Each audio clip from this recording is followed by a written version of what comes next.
Welcome to The Real Deal with Oscar. I have today Ken Kugler as my guest. I'm so honored to have you on my video podcast, man. Thank you so much for being in here. Well, thank you, Oscar, for inviting me. Thank you. It's always good to be the first. Absolutely. Well, listen, a lot of people don't know you as a person, but I got to know you for the past 15 years. I would say maybe 20 years. And we've been having phenomenal conversations, and I find you a very interesting person. Well, likewise. Let's talk about who you are, what you do for a living, and how long you've been living in town. Okay. I'm a lawyer by education, although I retired from representing clients. I currently serve as a mediator, which I got certified as a Florida Supreme Court Circuit Civil Mediator back in 2000. So I was mediating and practicing. At this time, all I do is mediate privately full-time. So doing mediation is a little bit different than being a lawyer, I assume, that for people who are not familiar with the term. Yes, well, and actually a lot of people confuse mediators with arbitrators also. Correct. Now, you do not necessarily have to be an attorney to be a mediator, and there's a huge difference between representing clients as an attorney and serving as a mediator. And the difference being is the mediator is independent and neutral and doesn't have a client. So you're not representing anyone, you're serving as a neutral versus the attorneys who are representing a party. That's interesting. So if you're a mediator, you're just a neutral party, basically. So you're telling both sides that, hey, if you guys go in front of the judge, right, or if you go in front of arbitration, right, this would be the outcome of it. So let's avoid that, all that headache. Is that it? Well, you have to be careful not to express your personal opinions about the outcome. What you can do is ask questions of the parties saying, okay, the other side is saying X, Y, and Z. Does that concern you? How do you respond to that? How do you think this particular judge is going to view that? So I kind of pose it as questions rather than giving my opinion, because then, I'm stepping out of the role of a neutral and into the role of something more. Well, this is very interesting because it's one of the things that a lot of realtors and real estate brokers don't realize is that, when you start a contract in real estate between buyer and a seller, somebody actually escrows a deposit, which you are very familiar with. Yes. I know that you don't do a lot of title work now, but I'm sure you have done it in the past, and then you're familiar with the terms and, contracts. I'm familiar. And a lot of the times, this never happens to be the case that nobody claims the escrow. But in the event of not being able to meet the deadlines and the terms of the contract can jeopardize the escrow amount in a specific account being held by an attorney or real estate broker like myself. And one of the recommendations, the FREG, which is the real estate commission for Broward County in here, says that, hey, we got to go through some steps in order to resolve this escrow of disbursement. Who's going to have it? Because most of the time the buyer most likely will do the escrow, and they always feel like they're entitled because it is called escrow, but actually the reason the sellers are having the escrow in case the buyer changes their mind or such and such. And I always wonder the difference. And I know that, but I want to make it clear for a lot of the people who are in the process of buying and selling process. In the event that, let's say the inspection period was 7 days, and the seller decided after the inspection period was expired on the 10th day, the buyer decided that, I don't want to buy this property, but they already have X amount of escrow, right? So in the event, the FREC always recommends the first step as the mediation. Mm-hmm. So if it doesn't get processed and if the parties cannot mutually meet the minds, it says you guys got to do the arbitration. Right. If you can't resolve it at mediation, it could go to arbitration. Now, my understanding and what my reading, which never had an escrow problem, and I hope I'm never going to have an escrow problem, but once the case goes to an arbitration, the person who's arbitrating the case, right, actually can have a final order for both parties, or not necessarily? It really depends on whether or not it's a binding arbitration or a non-binding arbitration. Okay. If it's a binding arbitration, then the findings of the arbitrator are final as if you went before the judge. If it's non-binding, then my understanding is you're still able to take it a step further. So what constitutes it as non-binding and binding? Who decides that? Contract. So you've been practicing law in Florida. Have you practiced law in any other state in the United States? No, Florida. I've been in Florida. Actually, I moved to Florida as a high school teenager, and other than a couple of years in California, I've been in Florida ever since. So you are originally from California? No, actually, I'm originally from New York. Okay. But during my college years, I spent a couple of years in California. How did you like California versus Florida? Well, I'll tell you, very, very interesting place. But I was there back, this is in the 70s. So California in the 70s clearly is not California today. And I was living in the San Francisco Bay Area, actually just about an hour north of there in Sonoma. Sonoma County, Santa Rosa. Lots of wine. Lots of wine, that's right. And lots of wheat today.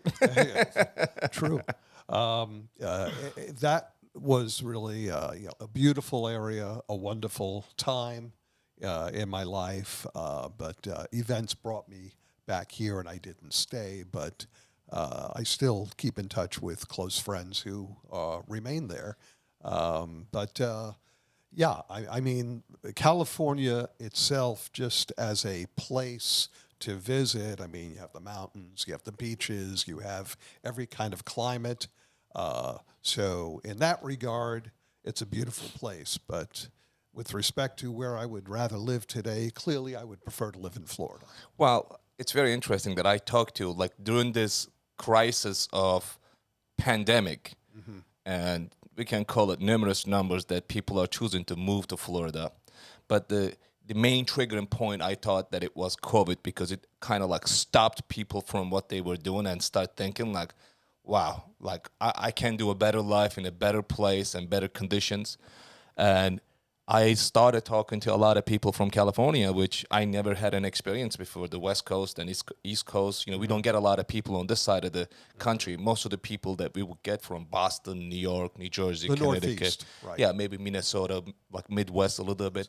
Right. I have observed an influx of people relocating from California and other states like New York to Florida for their own reasons. My first opinion about New Yorkers, I know you're originally from New York, and I want to be very, very careful on this, and then people listening about New Yorkers. No need. New Yorkers has got such a powerhouse about themselves, and I never understood this, because, New Yorkers tend to be very loud, right? And I kept saying to myself, why are they yelling and beeping? What is up with these people? Until I went to New York City, and I am from Istanbul. Istanbul is such a chaotic city. But Istanbul, I find it, and I would think that because everybody's Turkish, everybody raised through the same culture, schooling, they have this control chaos that I call it. Like, you look at somebody, you're like, oh, okay, that guy's angry. He's not going to do what I'm asking to. Like, there's this certain understanding of just by mimicking to somebody, like, people understand it. Sure. Versus in New York is different, because you have, people flock through from everywhere. And I think there is this miscommunication with people. Like, unless you yell and you're aggressive, you're not going to get what you want. Even on the street, like when I was in New York City, like, trying to catch a cab. You're not going to just stand there with your finger up. Nobody will stop unless I felt like you throw yourself in front of a cab. That's right, and lay in the street to stop it. Yeah, lay in this, and then and you still have to fight that even the cab stops, that somebody comes and grabs the door handle and trying to get into place. It's my experience with that, particularly having grown up there as a kid. It's basically pushing and shoving and struggling is a bit of a way of life. You know, you got to speak up to be heard, and yeah, everyone's, you know, jostling to gain, you know, a position somewhere, whether you're in school, whether you're at work, whether you're traveling on the subway, and what's curious is, you know, where does that all come from? And I have my own theory on that. Well, I like to hear that. I think clearly New York is a conglomerate of immigrants who have come over the years. It started with the Dutch, then it was the English, you know, then in the 1800s it was German and Irish. Then at the turn of the century, it was other European, Eastern European Jews, and you know, many Italian.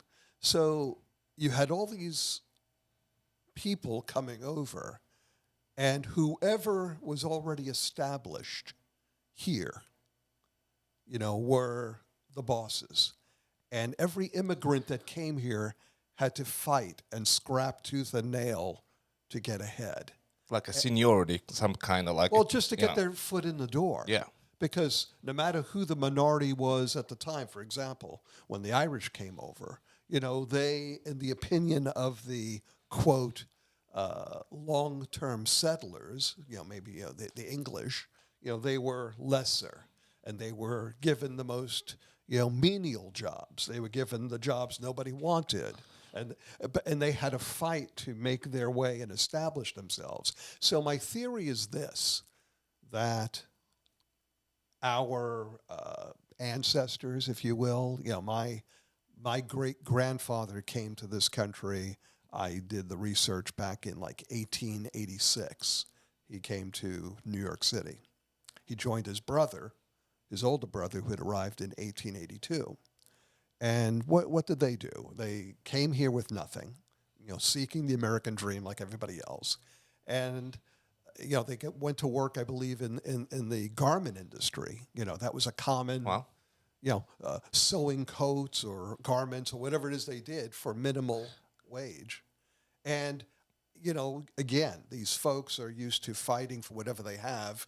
And even though, as the generations went on, each generation accumulated more and had to fight less, you know, maybe it's kind of ingrained in them that this is what we got to do to survive. I don't think know. it just became a part of their character. A part of their character and culture, perhaps. Yeah, you know, when you know, I've heard it once from a guy that very influential. I can remember his name online. He said that when you hold an attitude, it becomes a part of your character. Mm-hmm. You know, when you have an angry attitude, you're going to be an angry person in life if you hold it for a long time. You know, True. Emotions are supposed to be like daily, but once you make him monthly, and once you make him, you know, seasonal, then it becomes turned into a character. And I think part of what you are saying is that. Well, that's interesting, Oscar, because I think it's evolved to a point where they're no longer really angry. Look at the results. Like today, we are living in a phenomenal country.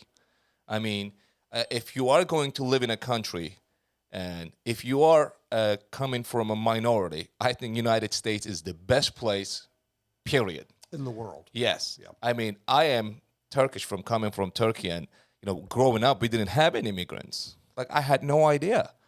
And when I first moved in here, I would say like 23, 24 years ago, I was so excited to meet a bunch of people living in the same country. And I'm still excited today. Like, you know, meeting somebody doing business that they're coming from a different country in South America, or they're coming from Asia, or, you know, they're coming from Africa or Canada, right?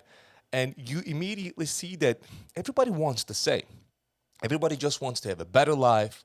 In real estate, everybody wants to buy a gorgeous home with least amount of money.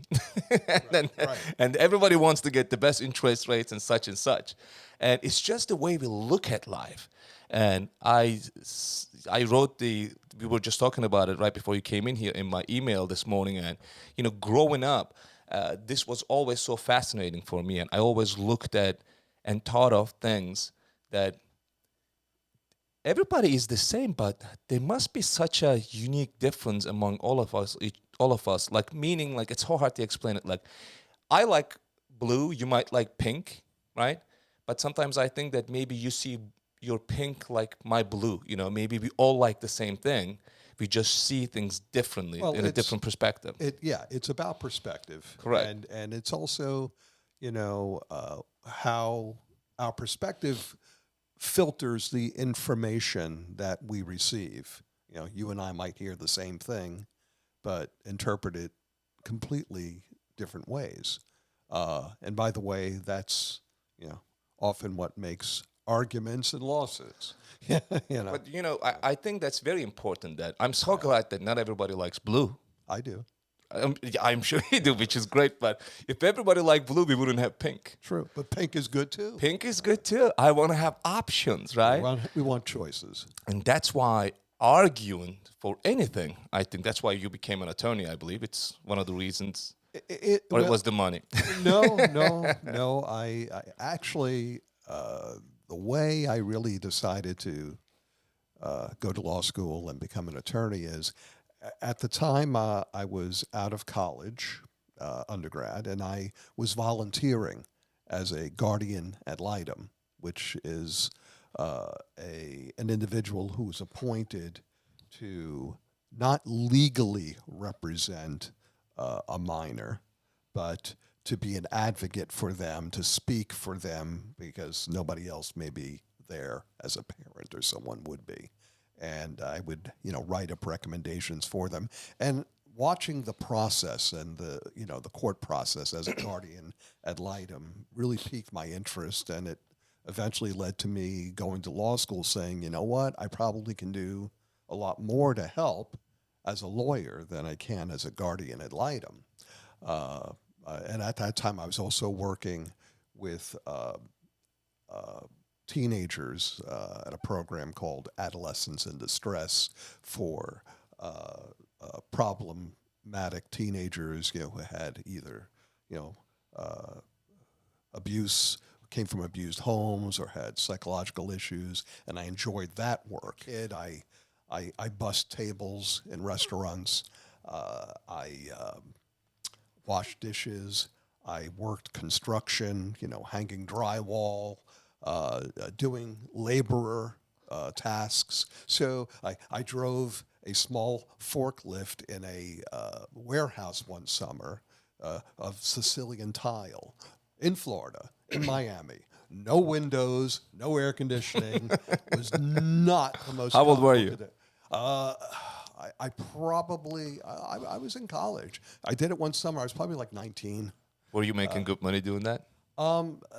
Okay money, but it's not something I Going wanted. out partying and, you were spending, or you were like a more of a... No, actually, I was working to pay my rent, to put gas in my car, and to maintain it, to keep it running, and to live. I wasn't Responsible, very responsible. Yeah, that's what I was doing. So Yeah. So there was a term the other day on TV, they were discussing because it was a magistrate order, not a judge order. What's the difference between magistrate and the... Good question. When you're talking about the hierarchy of judges, the highest judge would be a Supreme Court judge in Florida, because in New York, I think they call their county court judges Supreme Court. I don't understand that system, but I can only speak to Florida. The way it works is you have at the lowest tier magistrates, which really are they're hearing officers. Are you appointed? Like that person is appointed, or not elected? Yes, not elected, appointed or hired. Yeah, it's you have magistrates, which are more or less hearing officers. Then you have county court judges, next step up. Then you have circuit court judges, next step up. Then you have the appellate court judges, next step up. Then you have the Florida Supreme Court judges, which is the top tier, and that's within the state court system, separate and apart from the federal court system, because you have federal magistrates. And, that's different. The federal magistrates, the federal district judges, so on and so forth. There's a separate court system. I'll give you an example. Well, the most common magistrates are probably the family law magistrates. Okay. Who are appointed to handle those types of cases. Like child custody. Family domestic issues, and I think it kind of relieves or addresses the volume of the cases, because you also have circuit court judges who are family law judges, and the magistrates kind of absorb, I imagine. I never practiced in that area of the law, so I really can't say.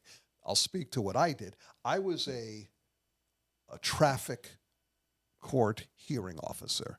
I heard cases regarding traffic tickets and civil violations. That's what I did. Fort Lauderdale. Yes. So how long have you been living in Fort Lauderdale? Well, I've been living in Fort Lauderdale specifically. Well, I lived in Fort Lauderdale in the late 80s. Then I moved up to the Treasure Coast for about 12 years. I was up in Stewart, Palm City. Then I came back again in 2000. So I've been in the Fort Lauderdale area since 2000 now. Wow. So since 2000, I came around the same time. There's a tremendous change in Fort Lauderdale. I mean, I barely recognize Las Olas the way it is, the downtown. There's so many skyscrapers, you know. And Fort Lauderdale, like many parts of South Florida and the rest of Florida, is really transformed over the time I've been here.